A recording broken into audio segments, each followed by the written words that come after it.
दोस्तों इस वीडियो में मैं आपको तीन चीजें सिखाने वाला हूं। एक है एडवांस ट्रांसपोज, दूसरा है हाइड सेल, यानी हम अपने जो सेल हैं उसमें कोई वैल्यू लिखते हैं उसको कैसे हाइड कर सकते हैं। उसका जो लिखा हुआ है वो उसके अंदर ही रहेगा लेकिन हाइड हो जाएगा। तीसरा है डेट पिकर। डेट पिकर क्या होता है, आपने देखा होगा किसी बटन पर हम क्लिक करते हैं तो एक कैलेंडर खुल जाता है। कैलेंडर पे किसी भी डेट पर हम क्लिक करते हैं तो वो डेट सेल के अंदर इंसर्ट हो जाती है, वो डेट वहां पर आ जाती है। इसका यूज आप कर सकते हैं अपने बिल के फॉर्मेट में, यानी कि बिल के फॉर्मेट में आपने डेट पिकर लगा दिया, क्लिक किया और डेट पे क्लिक किया और वो डेट आपके बिल के अंदर इंसर्ट हो गई। तो इस तरह से हम इसका यूज कर सकते हैं। तो आइए चलते हैं लैपटॉप स्क्रीन पर और मैं आपको एक्सप्लेन करता हूं कि इसको आपको कैसे करना है। तो इसके लिए यहाँ पर मैंने दो एग्जांपल्स शीट ली हैं। तो पहले बात कर लेते हैं एडवांस ट्रांसपोज की। तो ये वाली हम शीट ओपन कर लेते हैं।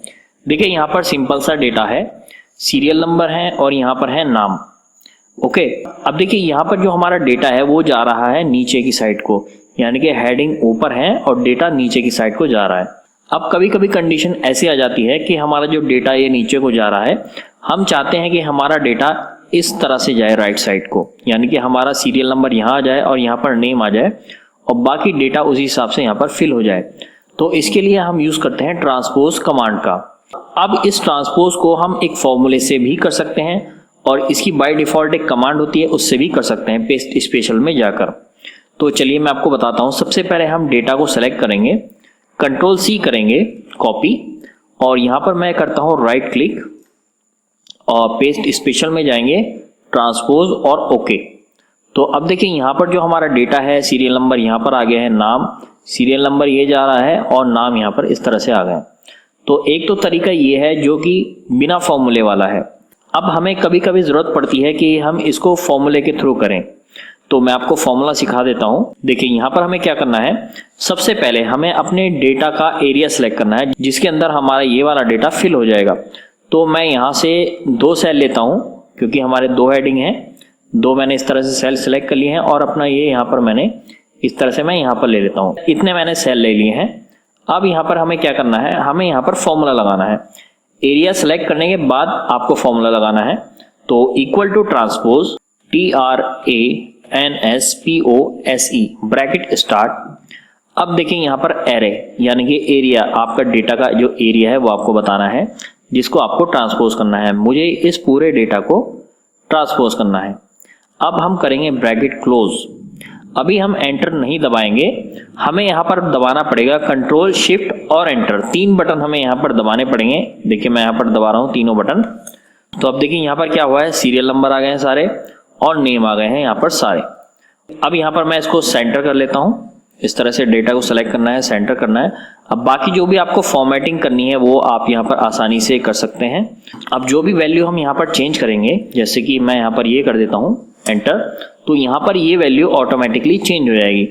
जबकि हमारा पेस्ट स्पेशल के अंदर क्या होता है, ये वाली वैल्यू हमारी चेंज नहीं होती है, वो एज इट इज वहीं पर सेट हो जाती है। तो यहाँ पर हम कुछ भी चेंज करेंगे वहां पर ऑटोमेटिकली चेंज हो जाएगा। जैसे कि मैं यहाँ पर ये ले लेता हूँ पहले सेल में एंटर, तो देखिए यहाँ पर ये चेंज हो गया है। तो ट्रांसपोज के फॉर्मूले में और पेस्ट स्पेशल वाले ट्रांसपोज में ये फर्क है कि डेटा हमारा इसमें अपडेट हो जाता है जिसमें फॉर्मूले लगे हुए हैं, और जो पेस्ट स्पेशल है उसमें हमारा डेटा अपडेट नहीं होता है। चलिए अब मैं आपको बताता हूं कि आप अपने डेटा के किसी भी सेल को कैसे हाइड कर सकते हैं। उसका डेटा जो है वो हाइड हो जाएगा, यहाँ पर शो नहीं होगा लेकिन वो डेटा उसके अंदर रहेगा। तो मैंने ये सिलेक्ट कर लिया है, राइट क्लिक करेंगे, फॉर्मेट सेल में जाएंगे और इसको मैं दूसरे शॉर्टकट से भी यूज कर सकता हूं। कंट्रोल के साथ 1 बटन दबाऊंगा तो ये फॉर्मेट सेल का बॉक्स खुल जाएगा, राइट। अब जाएंगे हम कस्टम के अंदर और यहाँ पर ये जो जनरल लिखा हुआ है इसको हम करते हैं डिलीट। अब यहाँ पर हम 3 बार ये वाला सिंबल देंगे, कॉलन वाला। ये देखिए 3 बार मैंने ये वाला सिंबल दे दिया है और यहाँ पर सिंपली ओके कर देना है। तो जितना भी हमारा डेटा था वो यहाँ से गायब हो चुका है।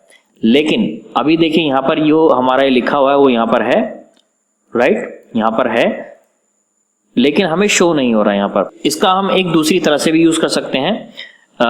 मान लीजिए यहाँ पर कोई अमाउंट लिखा हुआ है, मान लीजिए यहाँ पर कोई अमाउंट लिखा हुआ है और एक अमाउंट मैंने यहाँ पर दे दिया।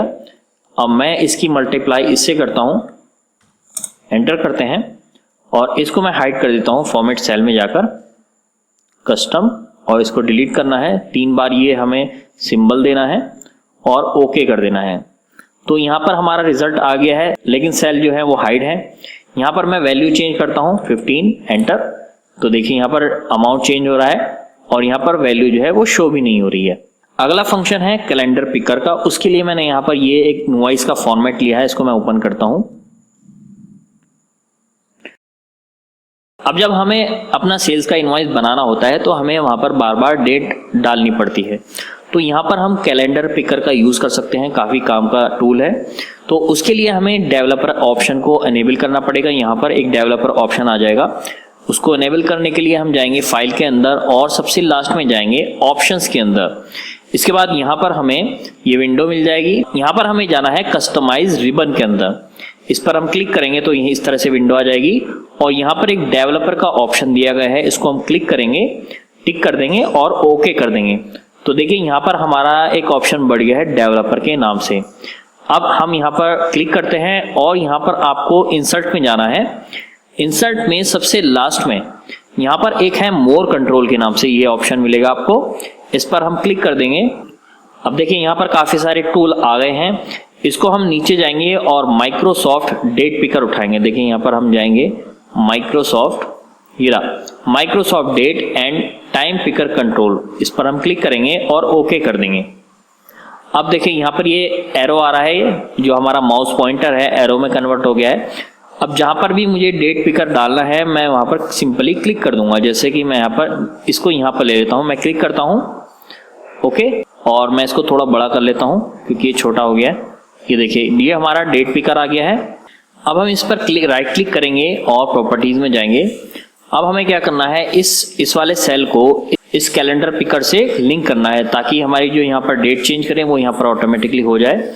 तो इसके आगे है लिंक्ड सेल, यहाँ पर एक ऑप्शन दिया गया है ओके। तो यहाँ पर हम सेल का नाम दे देंगे। तो हमारा सेल है N और यहाँ पर है 4, N4 ये हमारा सेल हो गया है N4। इसके बाद हमें सिंपली इसको बंद कर देना है, यहाँ पर ओके कर देते हैं। तो यहाँ पर हमारा ये सेल इससे लिंक हो गया है। बाहर मैं क्लिक करता हूँ और मैं यहाँ पर डिजाइन मोड पर इसको बंद कर देता हूँ। इस पर क्लिक करके ये डिजाइन मोड बंद हो जाएगा। इसके बाद देखिए हमारा कैलेंडर पिकर रेडी है। देखिए कैलेंडर आ गया है और यहाँ पर मैं जो भी डेट डालूंगा, जो भी डेट सेलेक्ट करता हूँ वो यहाँ पर ऑटोमेटिकली चेंज हो जाएगी। ये देखिए ऑटोमेटिकली हमारी डेट चेंज हो रही है। तो इस तरह से हम इसको अपने सेल्स इनवॉइस के अंदर यूज कर सकते हैं, या ऐसी कोई भी जगह पर जहां पर आपको डेट की बार बार जरूरत पड़ती है वहां पर आप इसको यूज कर सकते हैं। तो दोस्तों इस वीडियो में मैंने आपको एक्सप्लेन किया एडवांस ट्रांसपोज के बारे में, हाइड सेल के बारे में और डेट पिकर के बारे में। उम्मीद है आपके समझ में आ गया होगा। अब आप अपने डेटा के अकॉर्डिंगली, अपने यूज के अकॉर्डिंगली इसको सोच सकते हैं कि आप इसको कहां पर अप्लाई कर सकते हैं। तो चलिए अब हम चलते हैं अपने अगले चैप्टर पर।